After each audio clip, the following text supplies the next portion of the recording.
Kalau Datuk Isham bertanding di Semberung sebagai ahli parlimen bebas, saya ingat Perikatan Nasional pun tak kacau dia lah.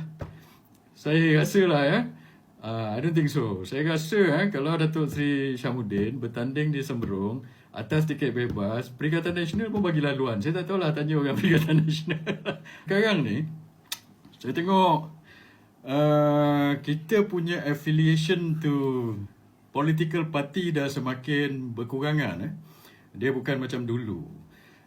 Dulu to find somebody untuk cari orang untuk mewakili kita ke parlimen itu, kita kena political party. Sekarang ni kita perlu juga, tapi the keperluan ada political party tu makin lama makin kurang. Kenapa? Sebab dulu kita tak ada saluran-saluran komunikasi macam kita ada sekarang ni. So kita tak tahu orang tu macam mana. Orang tu apa dia punya personality, apa dia punya ideologi, apa yang dia nak bawa, apa yang dia nak perjuangkan, kita tak tahu. So kita berdasarkan branding parti. So kalau orang ini dipilih oleh satu parti, macam dulu UMNO, UMNO memperjuangkan orang Melayu, orang Islam, orang Bumiputera. So kalau orang itu dicalonkan oleh UMNO, kita tahu branding dia macam mana. Sebab rakyat kalau tengok, dia ni kita tak tahu macam mana. Dulu tak ada Facebook, tak ada TikTok, tak ada saluran-saluran ini semua. So orang tak berapa ini, orang tak tahulah awak ni macam mana. So dia ikut branding parti.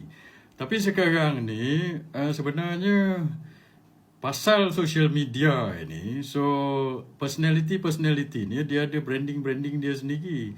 Kadang-kadang branding dia lebih kuat daripada branding parti. So macam UMNO branding kuat, tapi bila dah bergabung dengan PH dengan DAP, dia jadi AMDAP. So branding dia makin lemah. So sekarang ni, siapa-siapa yang pergi bertanding di bawah AMDAP ini, dia pula terkena getah. Ini menjadi masalah.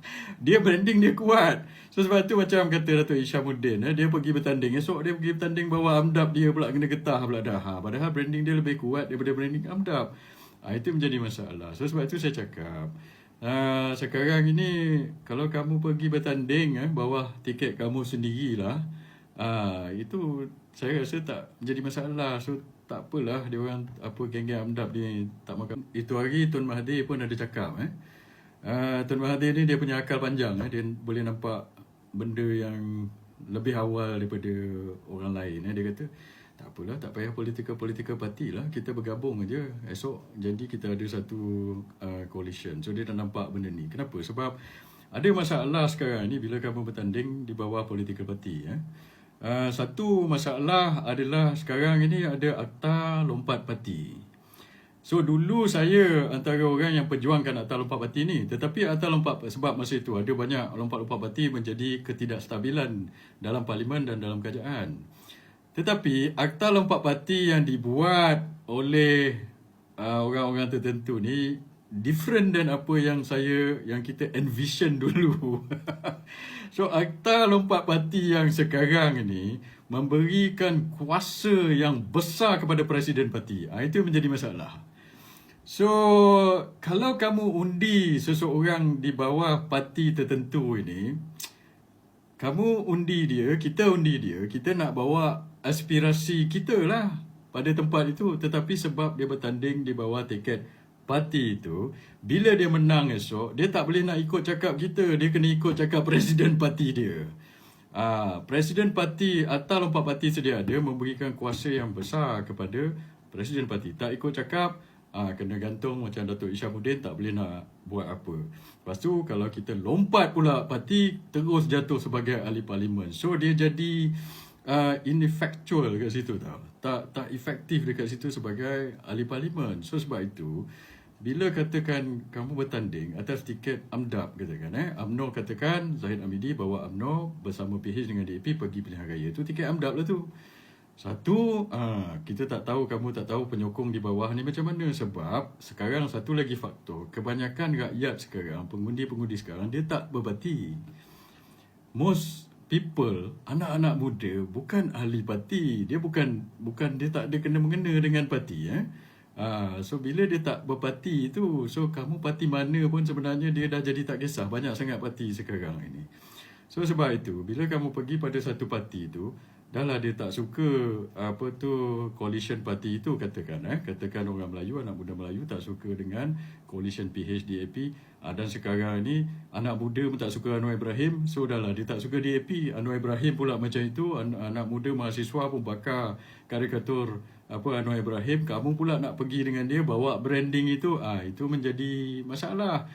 Dan apabila kamu menang pula, katakanlah for some reason, despite all this thing kamu menang. Lepas itu bila kamu menang, orang tahu kalau menang kita memberi kuasa pula kepada presiden parti ini untuk menentukan apa benda aspirasi ni. Sebab kita sebagai pengundi, kita mengundi 5 tahun sekali.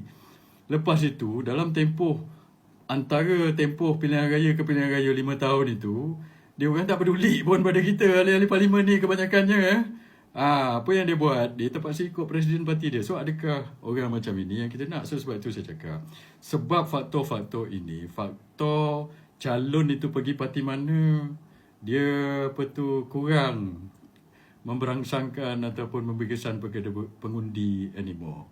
So esok pengundi-pengundi berdasarkan pandangan saya, pengundi-pengundi dia akan tengok calon tu lah.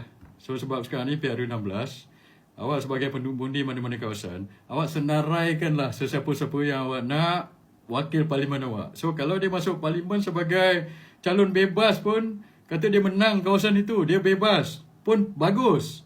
Sebab apa? Dia tak terikat dengan presiden parti itu. Kata dulu awak selalu undi UMNO lah, sebab memperjuangkan Bumiputera, memperjuangkan Melayu, memperjuangkan Islam dan sebagainya. Tapi kali ni awak gusar, dia ni bertanding AMDAP ini, lagi kalau saya undi dia nanti, dia terpaksa, walaupun dia ni orang baik, tetapi dia terpaksa sebab atas lampak parti, dia terpaksa mengikut cakap presiden dia untuk memberi kuasa kepada DAP dan Anwar Ibrahim. Itu dia punya balancing dia. So kita suka orang ini daripada lama, dia memang wakil kawasan kita itu. Dia UMNO daripada dulu sampai sekarang, kita mengundi dia. Tapi kali ni dah lain. Kalau aku undi engkau ni, memang aku suka engkau, tapi sebab engkau dalam parti ini, engkau akan memberi kuasa kepada DAP dan Anwar Ibrahim dan sipolan-sipolan ini untuk berkuasa. Dia dah tak jadi undi. Sebab itu PRN ni ke apa, PRN akan datang ni, kita sebagai rakyat, kita pilih orang ini. Kalau orang ini tuan-tuan rasa, perempuan rasa dia sesuai untuk pergi Dewan Undangan Negeri, sesuai pergi parlimen, tuan-tuan tak kisahlah dia parti mana. Dia bertanding bebas pun dia pergi. Kalau dia bertanding, dia jadi ahli parlimen bebas, lagi bagus dia ikut cakap tuan-tuan. Dia tak perlu ikut cakap presiden parti dia. Tok Isyamuddin, awak tak payah risaulah. Lagi 2 tahun PRU. Dia orang tak terima awak masuk balik pun. Awak bertanding je di Semberong tu, saya rasa awak menang. Orang Johor, orang Semberong semua okey dengan awak. Dia orang tak okey dengan Zahid, dia okey dengan awak tu Isyam. KJ pun sama. Tak apa KJ, kau pergi bertanding dekat Negeri Sembilan, ambil satu kawasan. Manalah tahu kau menang jadi ahli parlimen bebas. Secara Lamdan pun sama.